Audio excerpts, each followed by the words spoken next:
Hi, I'm Jacqueline V, Subject Advisor for Art, Design and Media at Pearson.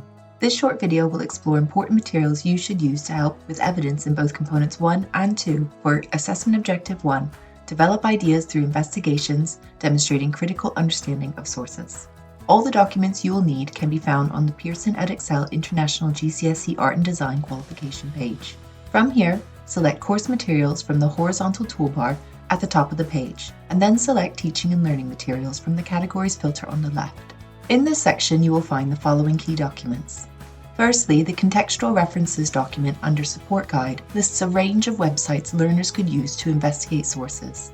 Please note, for Component 2, the externally set assignment paper does not include lists of additional references, so teachers and students can use ideas provided here as appropriate when responding to the theme. This list is by no means exhaustive, but it is a helpful starting point. It is also important to highlight that AO1 is not limited to investigations of artists and art movements only.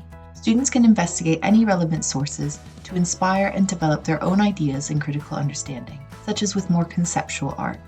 In addition, written annotation is not required in this qualification, but when included in support of the visual language, it can contribute towards all assessment objectives.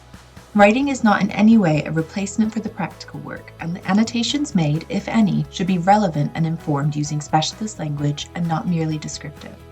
For AO1, writing can be useful for including written analysis of contextual references, using critical language, and identifying how these investigations may be used to develop their own ideas.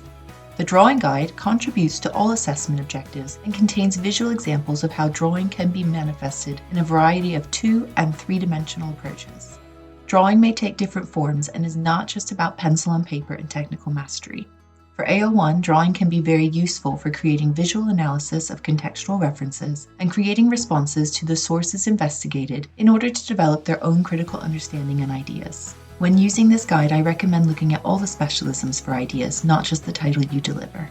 Finally, you should look at the exemplar library for examples of assessed student work, which show a range of approaches to the assessment objectives, using these alongside the assessment grid and taxonomy discussed in my other support videos.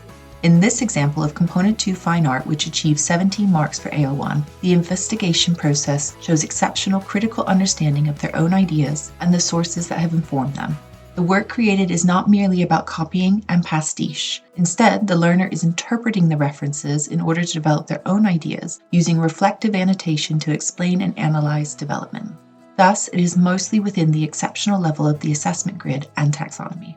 If you are unsure about any part of evidencing Assessment Objective 1 or for any other support with this qualification, please contact me using the details on this main specification page. Thank you for watching, and I look forward to supporting you and your center.